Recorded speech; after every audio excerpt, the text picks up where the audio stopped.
All right, good morning, everyone. Can you hear me okay? Yeah, we can hear you. Okay, good. I can hear you. All right, good. All right, we're going to go ahead and get started. Many of you already know Steve, but for those of you that don't, he was a paramedic at Whitley for 24 years. He was also one of the first to be certified through Purdue as what is called a farm medic, standing for Farm Agricultural Rescue Medic. I just learned as we were talking about this presentation that he took his first class at Purdue in anhydrous ammonia at the age of 13. And since then, he actually worked with it both as a child, as an adult, owned a business that used it, and continued to do training again through his paramedic years. So as many of you know, we did have an incident in Huntington County, Lower Huntington County, over the weekend with a fatality of a worker that was working with anhydrous, which is what kind of prompted him to come out of retirement and do some training for us to ensure that everybody that arrives on the scene is safe and can safely treat patients that are viable to be treated. So without any further, I'm going to turn it over to him. Thank you. Good morning. Oh, one more thing before we start, sorry. We are, Sorry. we, It's like home. we are gonna mute, the talking for all of the, attendees. If you have a question, we would ask one of two things. One, you can put it in the chat and we will definitely get it answered, or two, wait till the end and for question and answer. So, I did forget to say that part. Additionally, if you are outside of Parkview and you want CE credit, just email one of us and we'll make sure you get it, or you can put your name in the chat and we'll get you down too. Now I'm done.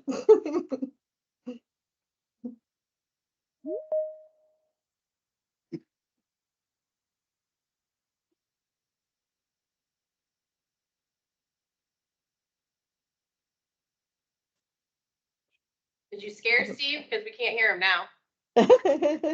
I think, there you go. As Carla said, I've been doing this for a few years. I took my first training in 1965. Did not get certified at 65. I got certified at 67. From 65 to 86, I did sales and custom applications.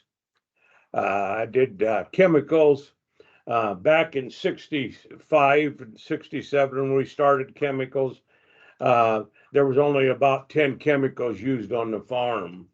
Why is this all important? Today we have many more, and we're going to go into that.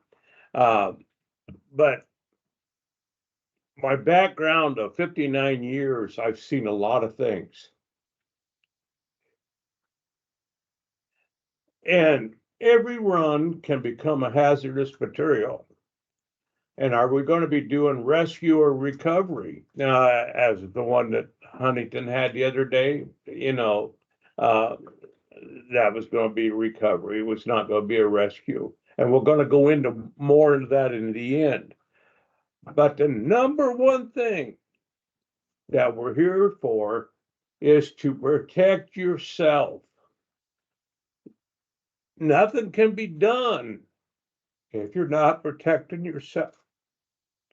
So whether you're a medic, whether you're a fireman, whether you're a layperson that happens to be on, you got to protect yourself. We're coming into that season where, in the farming season, this rain last night is just going to put them back almost 2 weeks. Everybody was figuring on starting basically this week. Now it's going to be delayed at least 2 weeks. Everybody's going to be in a hurry. Chemicals are not going to get put on time. So everything's going to be delayed. But we're doing it for the people. And as you can see in this picture, farming has every age in it, and they're all out there. And we're trying to protect all of them. We could have it anywhere on the farms. They could be chemicals and stuff in buildings, the barnuminium types. You can have it in any of them. We could have something simple as a battery being blowed up and have an eye injury. But one of the things that we really need to talk about, this is just, like I say, is delayed it again, is confinement buildings.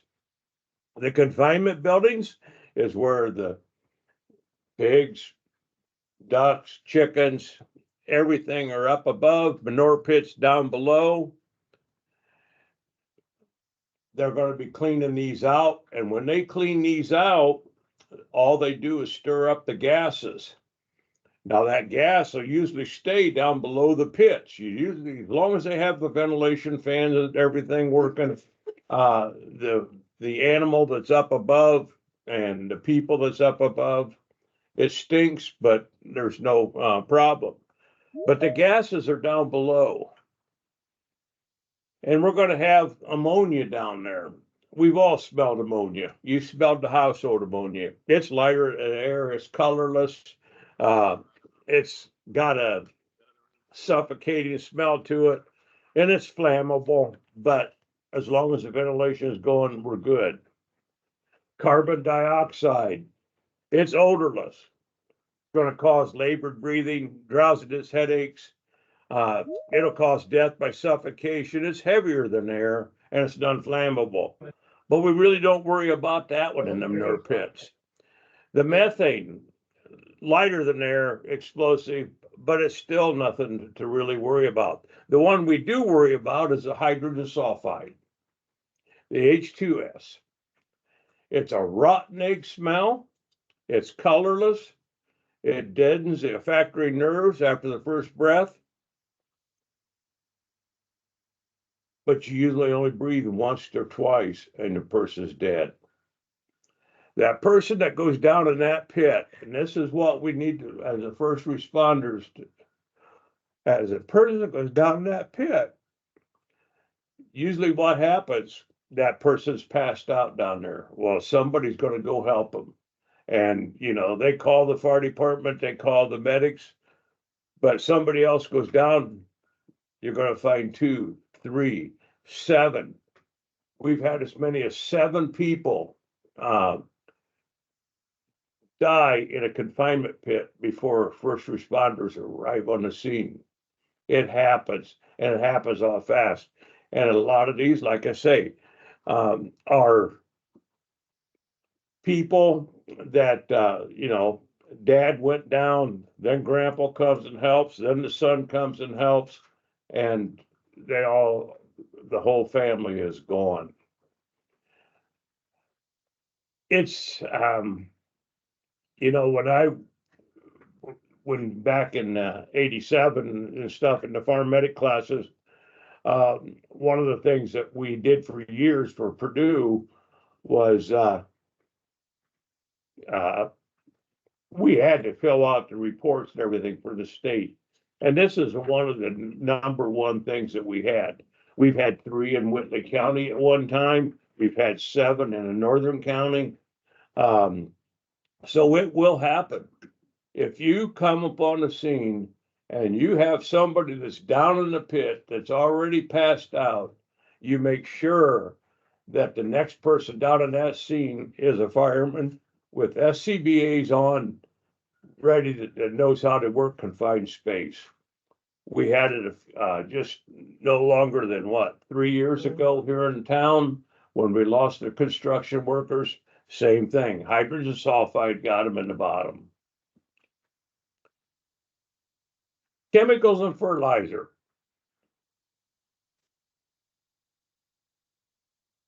Can anybody tell me what's being sprayed out of that truck? No. How about the airplane? As you can see, today there's over 2,500 chemicals that can be used on the farms. Every state is different. It can be in the packages, it can be in the bulk packages. Everything is metered in. loaded into the tender trucks and taken out to the applicator. Now, if you have a run on that applicator or that, or he gets in an accident, something happens in the field and you get in a run, what chemical is going to be in that applicator? We don't know, because it used to be, and it still is, a state law that the label has to go with the chemical. Believe me, it doesn't happen. I've been in it too long, 59 years. It doesn't happen anymore because everything is electronic. That guy that is putting on that chemical in that plane or in that applicator probably got his order by airwaves from the main office. He punches it in his computer in the machine. He knows what he's putting on, but nobody else does because the label's not in there with him. You've got to ask the questions. Hopefully somebody is there that can tell you what that chemical is, because it's going to make a difference on your treatment. You've all seen these signs, Spring Green, lawn services, all of them. They put a sign out. It's a law. That sign has to go in the yard once that application's been done. But do you really know what was put on? Not without finding the homeowner. But that dog or that cat or that child that goes out and rolls in the yard shortly after that application, before it's dried, can be exposed to the chemical. And you can be exposed too. So they're putting on herbicides, insecticides, fungicides, pesticides, and rodenticides. Can anybody tell me what that means? They're all sides. It means to kill. Herb, going to kill plants. Insecticide, going to kill insects. Fungus, pesticides, and rodenticides.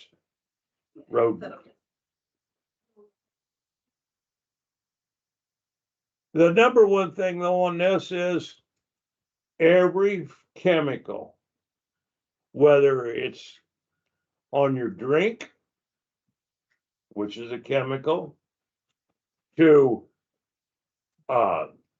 what you spray in the house, what you buy, every chemical has a label. And we need to know how to read that label, because the label is your Bible. It's going to give you the brand names. It's going to give you the ingredients that's in it.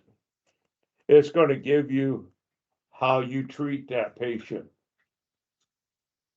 That tells you on the label how to treat it, whether it's treated by water, whether it has to be more invasive treatment. It's going to give you the directions for use. Most people don't read it, but it'll give you emergency numbers on there too. If you locate that bottle, that can, that label, make sure you transport that with the patient. Protect yourself. Make sure you keep your gloves on and everything. Patient washed off, but protect yourself. That label needs to go with that patient for the doctor. And why do we worry about that? You know, every label says what the LD50 is. Okay, and what's it mean? You got danger, you got warning, and caution. You know, LD50 of 5 few drops will hurt you. A teaspoonful is a warning, a tablespoonful is a caution. What's that really mean? What that really means is, when you take any of them chemicals or you ingested them chemicals, get it in your eyes or whatever. What it really means is, are you going to be able to walk into the house, or are you going to keel over before you get the first 3 or 4 steps in? Remember, every chemical is meant to kill something. Now, they have said in all of my years, back from, we worked with very safe chemicals. Every chemical is safe. It can't be approved unless it's safe. Well, I can tell you it's bull. Because look at how many people have won the lawsuits on the glyphosates, the Roundups. Whether you get the myasthenia gravis, the immune diseases, you get the Parkinson's, you know, the cancers is just enormous out there, especially of the people that have been in the business for years. I'm an old person in the business because most of my people that I worked with, and we worked together, and we were all a friendly bunch through the years, most of them are gone. I'm a kind of oddball on that, but I do have myasthenia gravis. Can they prove that it was caused by the chemicals? No. But the medicine I take for my myasthenia gravis was made for one thing, and that was made back in World War I and II in that area to get control of the nerve gases that was being used. And I take that medicine every day just to control my disease. So, what are we looking for? We're looking for, you get to a patient's house and been working out in the garden, or they've been out in the field and they just don't feel right. They think they got the flu. You know, all of them say the same thing: unusual stains, odors, clothes, odors on their breath, drowsiness, stomach pain, vomiting, sweating, drooling, irritability, signs of fear, sudden change in behavior. That can mimic anything. Got to have the history of what they've been doing. Open drug containers and chemical containers. But the chemical poisoning, we all know what that is. And we just got to watch them, look for them, and treat them accordingly. They'll have atropine for your organophosphates, and which are going to be some of the fastest acting ones. The organophosphates is going to be your insecticides that the farmers are using, the insecticides that they're spraying from the airplane or from the sprayers. That's going to be some of the first ones that you'll see. Most of the others are slower acting, but the organophosphates is going to be the skull and crossbone, the warning one. So remember, identify the chemical. Labels are the Bible. Fire plan, that's more for farmers. Evacuate areas downwind. This includes any chemical, fire, or ammonia. Remember, fires will cause toxic fumes. I'll tell you a story. I took 2 pallet loads of organophosphate out to a farmer, put him in a double corn crib back in the day. about 2 weeks later, before he started planting, had that corn crib caught on fire. Well, the fireman said, well, we got to get that stuff out of there, or get everything out of there. So they hired this neighbor to come in with his bulldozer, and he came in, never suited him up. He just drove through the smoke, pushed that organophosphate right out through the building, out the other side, backed up again, took it through the smoke. Within an hour, we took him to the hospital with organophosphate poisoning. They thought it was smoke poisoning or smoke inhalation. It was smoke inhalation, but it was from the organophosphate. So it can be one of many things. Remember the Chemtrack. They're your lifeline if you need help on chemicals. But what we're here for today is anhydrous ammonia. Anhydrous ammonia, like I say, I started with that in '65. I custom applied anhydrous ammonia to thousands and thousands of acres over the years. I've been around it my entire life. And what happens when you're around something your entire life? It makes you sometimes just get a little bit too lazy about it. And you have to pay attention. You have to, let's say that it'll sneak up and get you if you don't pay attention to what it does.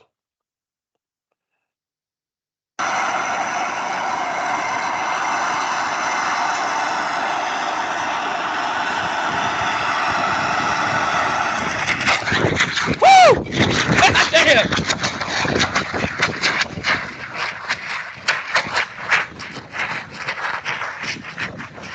See that cloud? We'll come back to that. That's why we didn't get up close to it, right there. Why is that important? That tank started out just leaking out there in the field. It came unhooked, broke a wheel off, and come unhooked. The hose is out there. It's got a safety valve built into the tank that, yeah, you're going to get the less than 5% coming out of the hose. Well, you've seen what happened when that safety valve broke. It's mechanical. Anything can happen. Anything on anhydrous ammonia or any chemical. Anything can happen. But when that safety valve broke, you've seen what happened to that hose. It becomes a whiplash. It becomes a loaded gun, no different than a machine gun. It becomes a loaded gun, and it can go anywhere, and it's going to go a long way.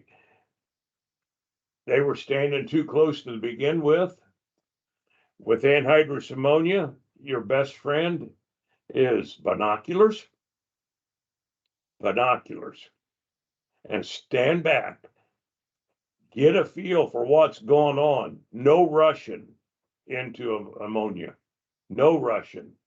That ammonia is going to go back to the air because our air is made up of hydrogen. And what's ammonia? Nitrogen in the air, hydrogen in the air. It's nitrogen, hydrogen, compressed. It'll go back to the air. The problem with ammonia is one of the biggest problems is, as firemen, when we come in there, we got to stop that fume of ammonia. We got to stop it. So we're going to put water on it. Well, now you just created aqua ammonia. And aqua ammonia, all the way down to the 1% ammonia that we use for a household cleaner, anything over that is caustic. Even household cleaners can be to some people, but basically anything over that is very caustic. Okay. We got to, where is it coming from? And we don't want to be downwind. They want to be evacuating the people downwind. Where's it running to? When that hose that broke there, you can't see it in that picture. I got another one that'll show you a little bit. But when that hose is leaking out ammonia like that, what you're seeing is the vapor. Now that vapor is caustic, but it's nothing like the actual liquid that is coming out of that hose. And that liquid that's coming out of the hose can puddle, because all it's going to do is, it was under pressure. You know, it's a minus 32 degrees inside that tank. That liquid is. It hits the air and it happens to be 80, 90 degrees outside. You're going to get the big smoke plume, but that liquid is going to sit on that ground and it's still going to keep putting it off, putting it off, putting it off. But that pile that's there is actually 32 degrees. And it's just a little bit's coming off at a time, a little bit coming off time. You could think that you don't have any ammonia, but you could walk right into it. And if you walked right into it with a regular pair of shoes, or the farmer with tennis shoes on, or even work boots on, they walk right into it. And you're going to freeze burn. Okay. Will it burn? Anhydrous ammonia will burn. It will ignite at 1204 degrees, but it's basically a non-flammable. Non-flammable. You don't worry too much about ammonia burning. Will it explode? It doesn't really explode. Tanks rupture. Tanks rupture. They rupture because of mechanical failure, fatigue on the tanks, and things like this. Most of these tanks that are in ammonia, that you see, a lot of these tanks are still from the 50s and the 60s. As long as they can be hydro tested and pass, they're still out there. But some of them can be pretty thin, and they passed the last time. It's going to be another 5 to 10 years before, depends on who hydro tested, before they get it again. But it could be a pretty weak tank. What is in the tanks? Can anybody tell me which one of them tanks contains ammonia and which ones don't? On the farm, on a business, when you pull up and you see that white cloud coming out of the tank, is it coming from the LP gas tank, or is it coming from the ammonia tank? Binoculars again. Here's what you're looking for. If you don't remember anything else, this is on every ammonia tank out there, every semi going up and down 9. And remember, one of the biggest places for ammonia coming is in the pipeline in Huntington. And them semis are going out of Huntington every direction, either in Ohio, going west, going south, going north. But it's coming out of Huntington, going on 24 and 9.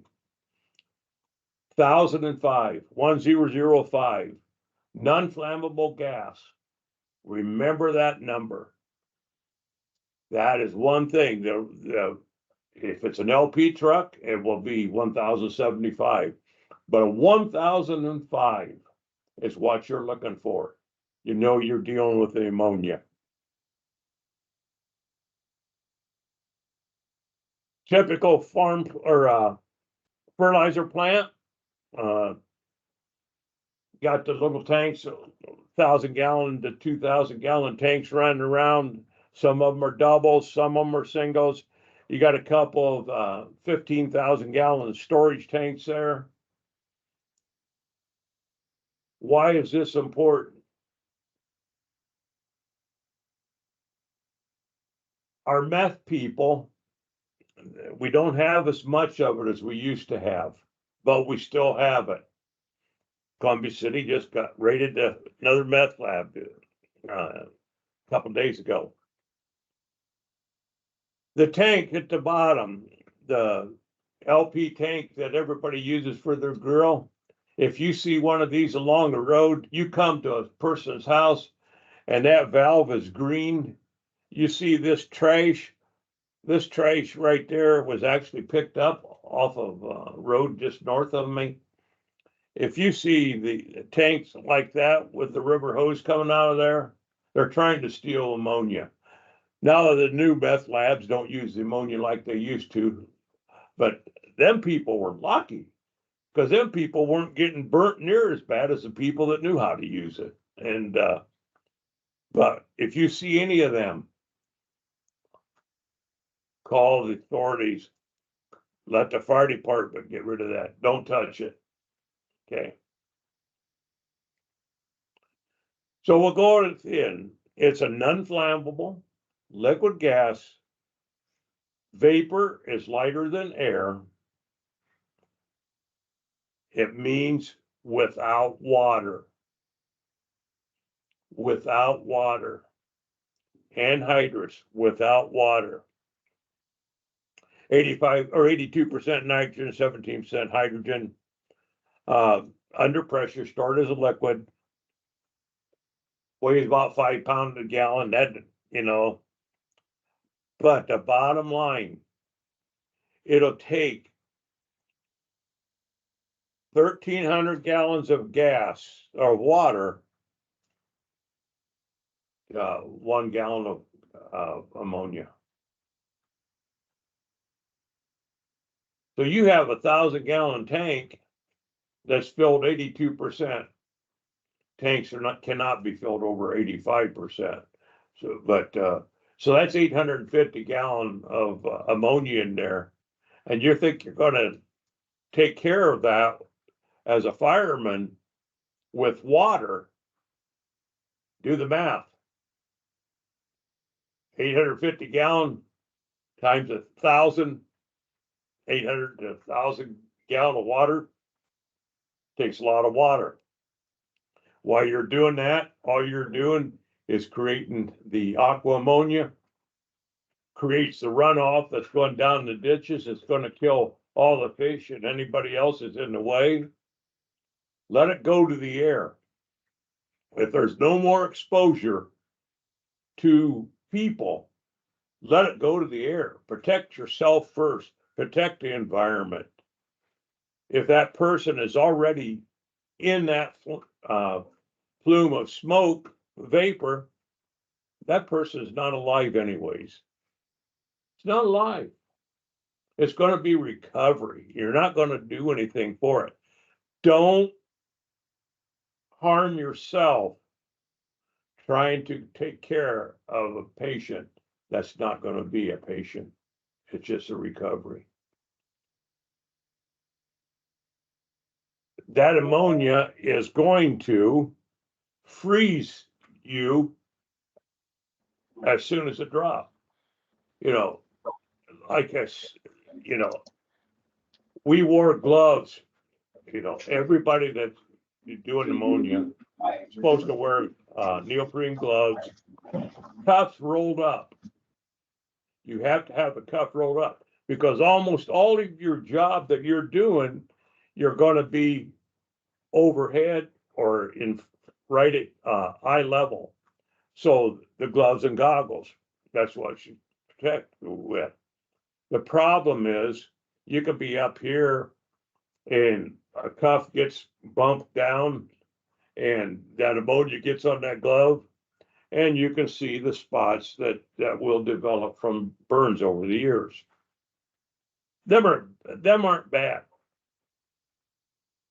What if it's an eye? What if it's a groin? Because it's going to seek the infinity for water. And so it's going to go to anything in your body that's got the most water. It burns by the hydrogen, ammonia hydroxide, and removes water from the tissue.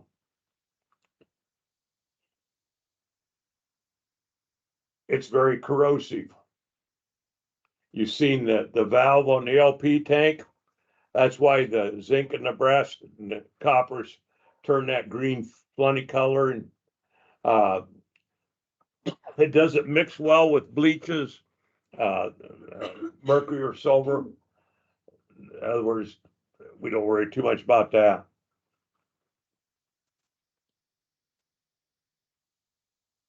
What are we going to do for it? Flush, flush, and flush. If you if a patient gets sprayed with ammonia, and that patient, when you get there, the clothes are still froze to his body, and they will be if you get there soon enough. Somebody might have tried taking the clothes off, but they found out right away that them clothes are just as caustic because that clothes are ammonia. You're going to pull the skin off.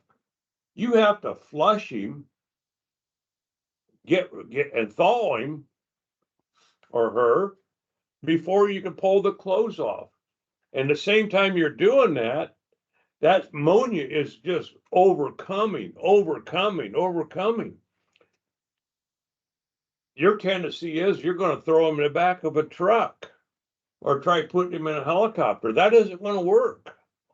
You have to flush, and flush a minimum of 15 minutes before you move that patient. You know, if you got enough water that you can go with and you got it all washed off and got him and the patient naked, and you want that patient naked. You want to leave all that stuff outside of the truck. Don't put it in the truck because I'll guarantee you, you're fan in the back. You will become overcome with ammonia fumes if you don't. Myself, I would never fly a patient. Once that patient is washed, now you've got time because the whole time you're taking them, that patient is going to be completely complaining of pain. So he's going to need IVs. He's going to need pain control, and he's going to need more water. He's going to need more water because basically you're going to have to drown him basically to keep that pain. There's nothing more painful. I've been burnt by an LP explosion, and I've been burnt with ammonia explosion. Okay? I've been burnt both ways. Fire explosion, that's painful. Don't get me wrong. But it isn't nothing like a caustic burn from anhydrous ammonia. Because if you don't flush it and keep it flushed, it's still looking for water. And anything you don't get flushed off of there, it's still going. Because what is your body? Basically water. So it's going to keep going deeper and deeper and deeper and wider and getting more of them nerve cells and being more painful. The best thing you can do, water, water, and water, and more water. And if you got, you flushed it off with whatever the 5 gallon that happened to be on the ammonia tank, or you had a hose, luckily, maybe there or something like that. But in the back of the truck, you don't have that. But you do have IV solutions. You may have to use all of them. Dump them on it.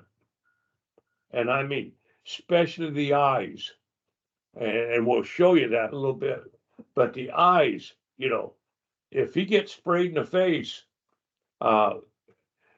everybody is supposed to wear goggles. Goggles don't always protect because You're supposed to wear non-vented goggles. Believe me, nobody wears non-vented goggles. Non-vented goggles and glasses do not work. But you know what happens with vented glasses? I can show you in a minute what happens with vented goggles. It will come right up them vents and get you. It will get you.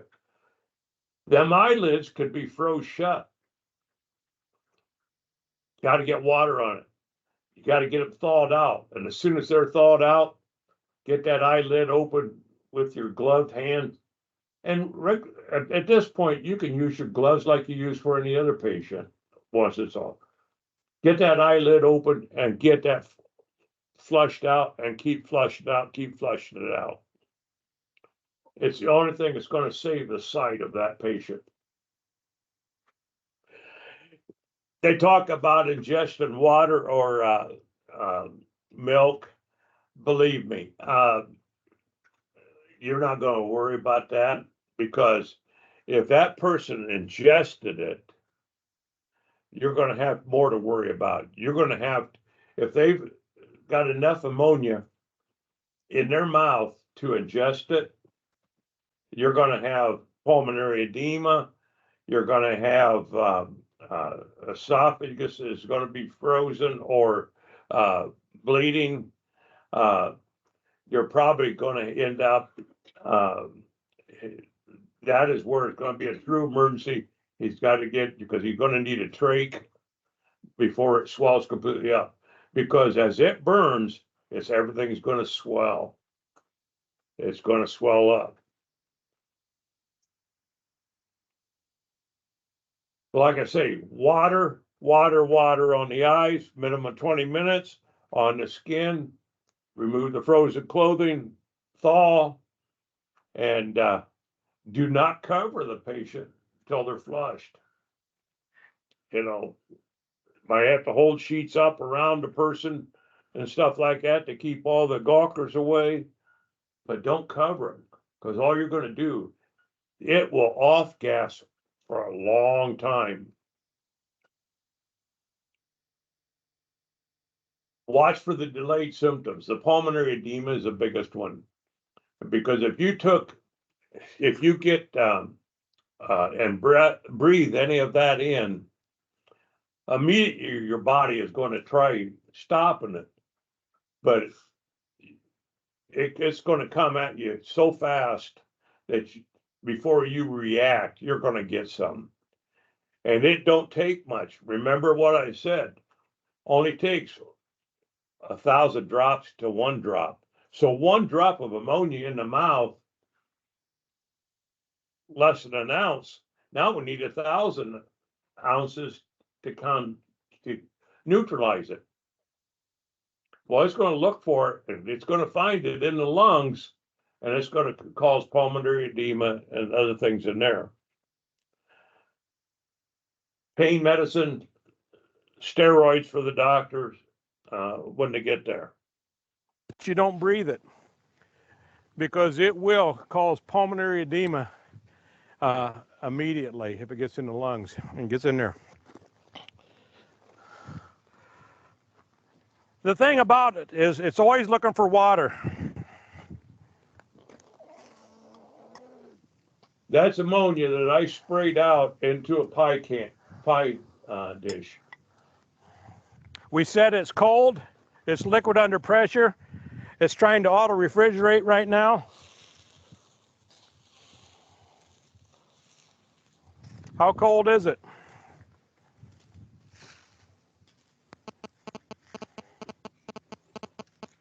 Immediately.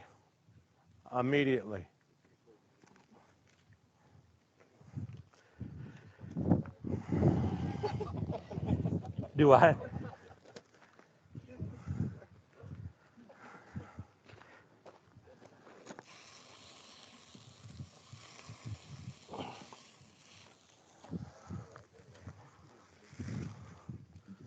Immediately. The thing is,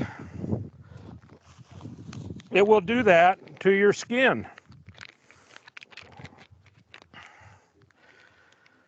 Because let's face it, what is your baloney? Looks a lot like the skin, don't it? Well, give me some more, Shane.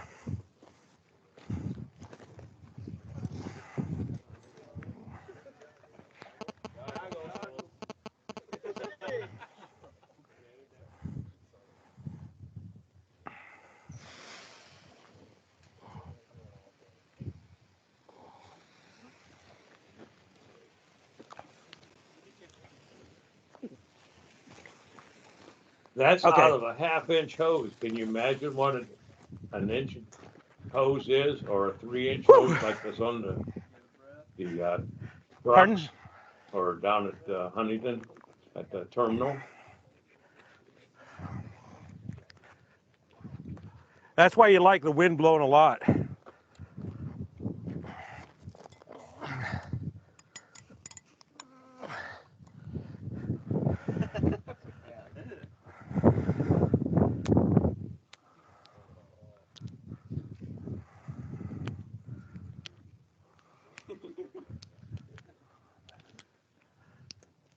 It's what happens to you if you're in there. Now, one of the things, come here a minute. Yeah. Let you hold that for just a second until I get my gloves back on.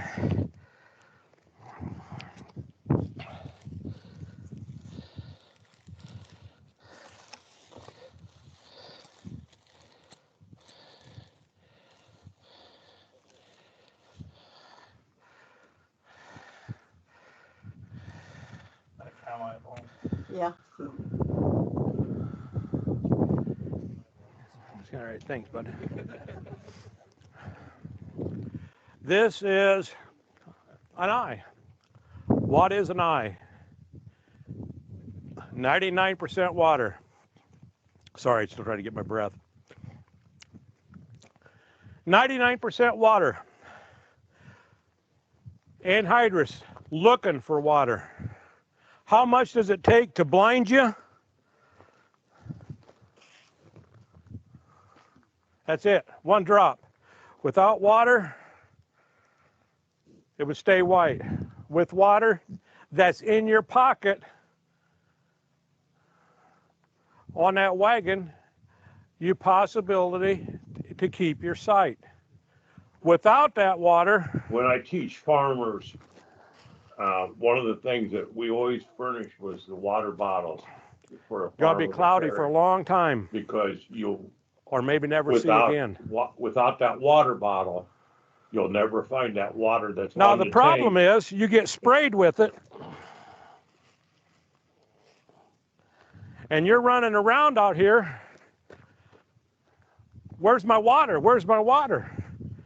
Because you can't see and you're blind.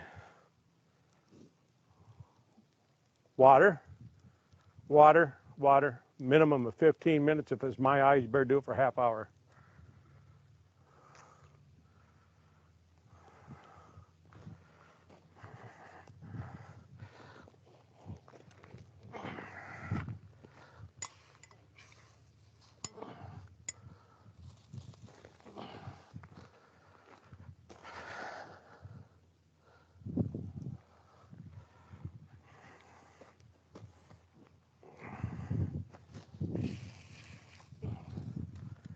If you remember nothing else, water on the body parts, especially the eyes, groin, anything. It's water, water, water. Anhydrous is seeking it. 1,000 drops of water to 1 drop of anhydrous.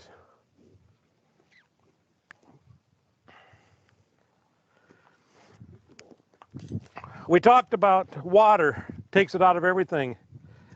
If, let me got another $1.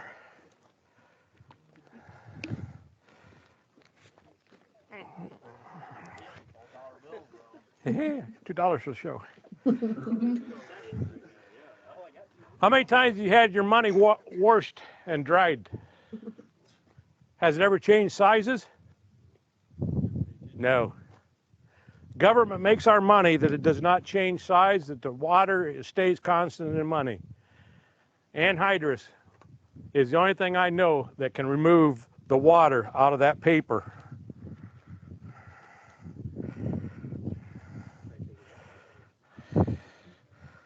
And make it shrink.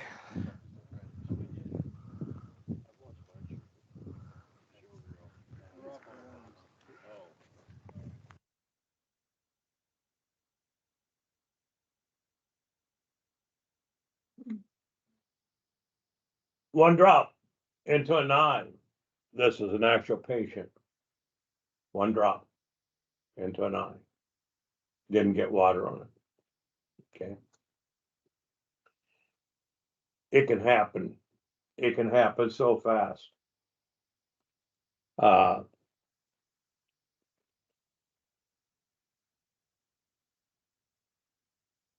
know, I've carried this dollar around in my pocket, kind of as a reminder of what it can do to you. And I've done a lot of experiments. Some of them worked, some of them didn't, with ammonia. And I'm going to go back again. I've done this for years, but it can happen to any of us. You can't be too careful. You can wear the goggles, you can wear the gloves, you can do anything, everything right, but accidents still could happen. You can see my nose, my cheek. It came up underneath that goggle, through the vent, froze my eyelid shut on the one side. And all I did, it was a nice plug, and I was working on a tank, less than 10 degrees outside, which should be no pressure on ammonia or little pressure. Couldn't get this tank or this hose, couldn't get it unclogged. I cracked the valve like this off to my side and took a 3-inch hose that is not supposed to be bendable. They're flexible, but not bendable. And it blew that thing. I had it pointing towards the ground in case anything come out. Well, guess what? It came out. And when it came out, it hit the ground. And immediately that hose bit and went straight up and shot underneath my goggle and caused that. Water, water, water, and more water. You know, very painful. Didn't lose my eyesight. But water, water, water, and more water. You got to have the water. Whether it's in a tank, it's overturned. This is one that happened up north.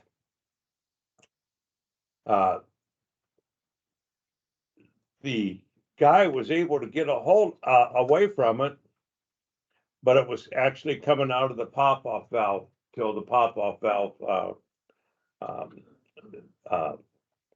reset itself. Watch the runoff if you're using water on it. This is one they had the other day. What do you see there? You see that ammonia coming between them two buildings, and it's headed out. You don't want to be on the right side of that. You're on the wrong side of the building because it's coming out toward you. Everybody up there needs to be evacuated. Everybody needs to be in the other. Don't ever drive into a fume of anhydrous. It's no different than smoke. You should never drive into a smoke because you don't know what's in there. This will get you before you get out through the other side. There's some more of it going out.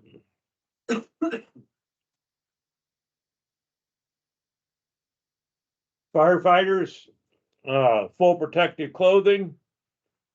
Remember, turnout gear becomes brittle with liquid ammonia. With the liquid part, it becomes brittle and it becomes frozen, and it's very hard to move on. Never a stream of water. It's a fog only. You got to cut the fumes down before you see what's going on. Not a stream. Use fog nozzles only. Don't ever spray water into a pool of ammonia. It does make the biggest explosion of water and chemical reaction you've ever seen. You don't want to do that. Binoculars as your friend. Liquid proof raincoats, the neoprenes, waterproof hats, unlined gloves and boots, unlined ones. The others become too brittle. That anhydrous, it'll be cold if you're picking it up with a neoprene glove, the big heavy one. But if you put your hand in a lined one, it'll actually freeze and will not let you work inside that glove. SCBAs and face shields is your friend. And continuously check on all people. If you were a fireman and you're going in to rescue somebody and you're using fog, and I'll show you this here shortly, minimum of 3 people besides 2 other people to drag the patient out. Don't worry about putting that patient on a backboard. Get him out of the environment. You know, you can fix the other stuff, but if he keeps getting sprayed with ammonia or stuff in there, you're not going to fix it anyways. It'll be a recovery instead of rescue. But 3 people. But the back 2 people are the ones that's going to drag the patient out. Because the front guy on the nozzle, he's got to stay on that fog nozzle, and them other 2 guys behind him are to drag him out if he becomes overcome. Because remember, even SCBA is mechanical. If you go into an anhydrous and it's got the water quits for some reason, you run out of water, immediately it's going to come. You're going to drag everybody out. So, minimum of 5 people going in.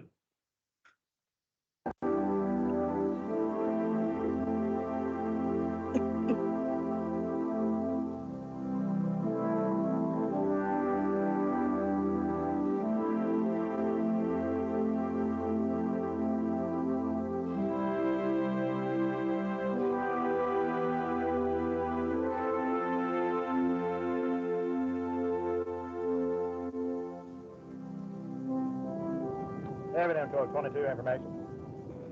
1222, go ahead. Evidence 1222 checking location. This 1050 is at Hicks and Gray Road, is that correct? 1222 FEM 10-4, that is what the caller advised. 22 10-4.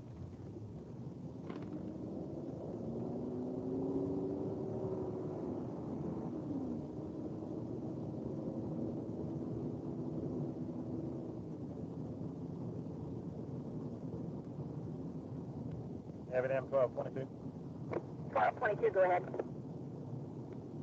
Evidence 1222, I'll be 1023, this 1050. Looks like we might possibly have fire. I guess the smoke. Here's I got 1 victim down The the road, policeman that's possibly 1 filming car. this I'll be needing some assistance. has just come upon this accident involving a anhydrous tank. 1222 Effingham 10-4, Ken Mundialma, Fire Department. And he sees the guy in the 5 road. minutes, ambulance 5 Okay. to 7 minutes. 2210-4, advise ambulance and EMS to expedite. I'll be out of the car checking victims. 22, 10-4.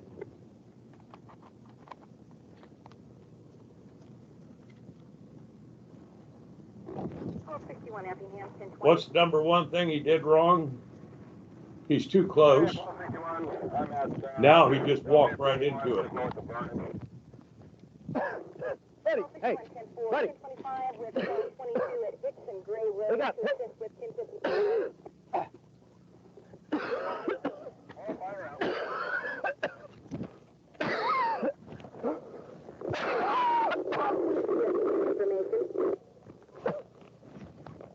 Hear him?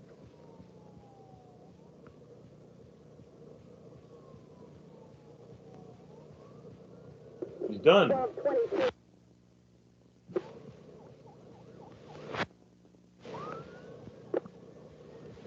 Now you got two patients.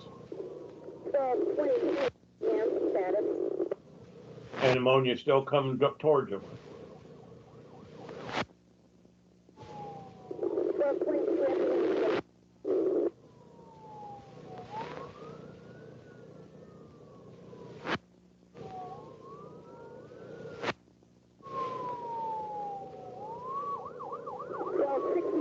Responding people. Those of us that should know better. Watch where the fire truck parks.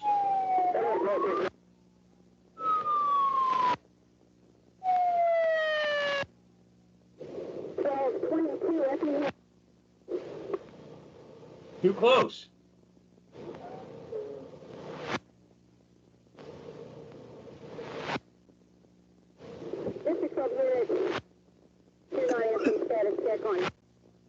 It's hard for me to watch it every time. Just see that. The medics, they decide to stay back a little bit, so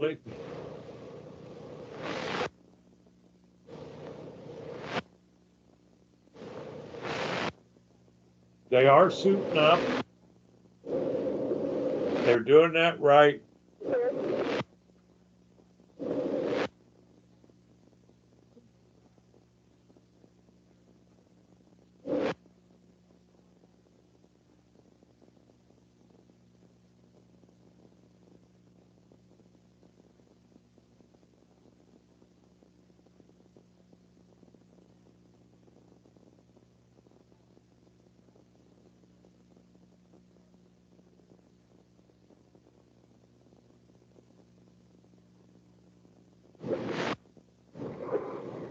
Now right here, they should have had the fog nozzle on when they left the truck with everybody behind them. Everybody walked up and then they put the fog nozzle on and they sprayed liquid first. You know, I wouldn't have worried about the backboards. I'd have put the fog nozzle on, brought the firemen up, 3 guys there, dragged the others back by the fire truck or to the ambulance, and then take care of the patient. But that fog will keep it blowed away as long as that pump operator doesn't shut the water down for some reason. Remember, you've only got so much water on that pumper, so you got to work fast.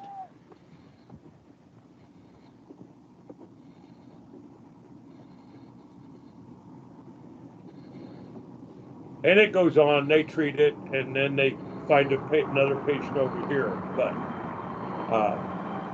remember, fog water, or fog nozzle, 5 people going in, pull the patients out, work on the patients away from there. Take another hose off the truck if you need to spray them down and fall them out. Ambulance on route. Whatever you need to do. We need another ambulance. We got them in route. Yeah, we got. So in conclusion, on anhydrous ammonia, it's water, water, and more water. Another thing that's very, very, very important. When you take that patient in, and let's say, or you treat a patient at the scene and they want to sign off. Oh, my wife's got burn stuff, you know, I have to put on it and stuff like that. No salves, no ointments for a minimum of 24 hours, because you cover that even with a bandage. You cover it, it's going to go in. You have to let that off gas come out of that skin because it's in there for a minimum of 24 hours. Minimum. Don't cover them. If they got to sit in there naked as a jaybird and keep water on it, but no salves, no ointments, minimum of 24 hours. It's got to come out or it's going to go deeper. That's something we would need to like warn the hospital of. Yes, She will. you need to inform the hospital that this is an ammonia burn, because there is lots of doctors that have never seen an ammonia burn and really haven't dealt with that. I can guarantee you here in Whitley County, we've got one doc that has seen at least 3 of them that I know of that he's had to treat over the years. And he's been through my training a couple times. But you cannot have salves and ointments on that. But even with that, and it's Dr. Hurley, that's who's standing beside Steve when he's on the gurney in the ER, and he's there. What do you want me to do? What do you not want me to do? I have a feeling it was Dr. Hurley you were talking You can tell by the way his hand sits standing in the khakis. That's what's the giveaway. But yeah, no salves, no ointments. It'll burn deeper. It'll burn deeper. You have to keep it moist. You have to let that anhydrous off gas. I mean, that's why no clothes go in the trucks with you. Just the patient. Water. You'll have water running out of the back of your truck when you get there. Okay, you will. But I just can't stress it enough that the only treatment for ammonia is water. Everything else is secondary. The pulmonary edema, the oxygen and everything you're going to have to give for that. There's been over the years, do we give humidified oxygen for pulmonary edema with ammonia? Because we give humidified oxygen for other things, but how about for ammonia? Because are you pulling more water in? Believe me, it needs oxygen bad enough. You don't worry whether you got humidified oxygen or regular oxygen. Give them oxygen. You got to keep them breathing before you can treat everything else. You can use the other stuff, the medicines to pull the pulmonary edema out, the treatments and stuff. Okay, so if we have any questions, you can either put them in the chat or you can raise your hand or just start talking. So we'll go from there. I got a question for you. With the placard, the 10,005 non-flammable, is that any non-flammable gas? So that's not specific to anhydrous? Like if you see a placard that says 10,005. That is anhydrous only. It is anhydrous only. Every placard, every hazardous material has to have their own placard. Whether it's gasoline, LP gas, chemicals, every chemical has a different placard number. They'll have some others that will have combined placards on a truck. You'll see that, but anhydrous ammonia will be 1005. Comments on foam for fitting. Robert, I'm not exactly sure what you're asking, but Steve, comments on foam for fitting? I would use, no, to me, I would not, go with the foam. I would go with the fog. Because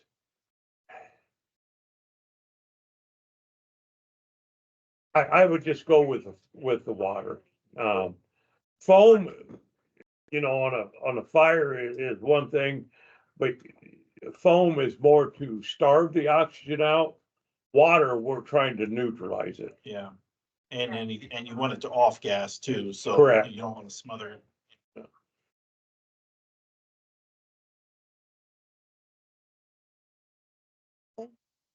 Anybody else have any questions or anything for him? Okay, Hey, Logan has a question, but his mic isn't working apparently. Okay. Or he doesn't know how to unmute. I don't know. Well, What's your there's that. question, Logan? Let's try that. do that. Logan, Um, Logan has a question for you. He's getting ready to tell you. Yeah, Okay. when you're suppressing with the water, do you worry about like ice formation or anything like that with how cold it is? And will that melt off and cause an issue if it does form? water is water. We'll worry about the inflammation, the antibiotics and stuff later on down the way. We have to get the caustic infinity for water out of the patient before we worry about what's going to happen down the line with it. Sure. And on the tank itself, when that ice forms, I guess, is it a high enough pressure that it's not going to stop the flow that we'd have to worry about it starting back up? No, you can, to stop the flow of ammonia, you can freeze valves, but not, it takes special equipment to do it. And, I only know of 2 companies in the state of Indiana that have the equipment to actually freeze a valve and stop it so they can work on it. And it takes time to even do that. And I have never seen them do it on a flow device while it's flowing. I've seen them stop it and freeze it before it flows, but not while it's flowing. Gotcha. Thank you.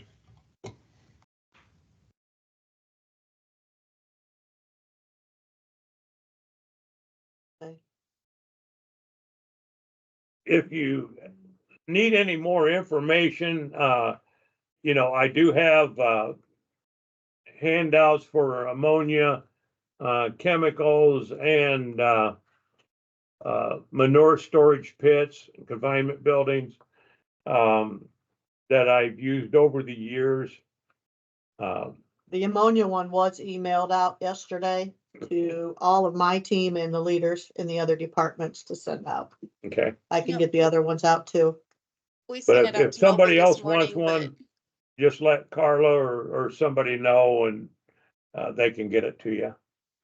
but as far as Parkview goes, I'd be happy to add this to our additional materials under hand heavy so that resource would be there Oh. as well. Yeah, that'd be great. Great idea. All right, I'll get all of this to you, Katie. Okay.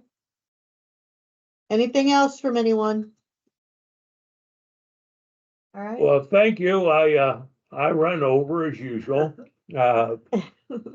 It's not near as bad as my 3-hour class, but Yeah, but we get fed at that one. The farmers usually feed us. yeah.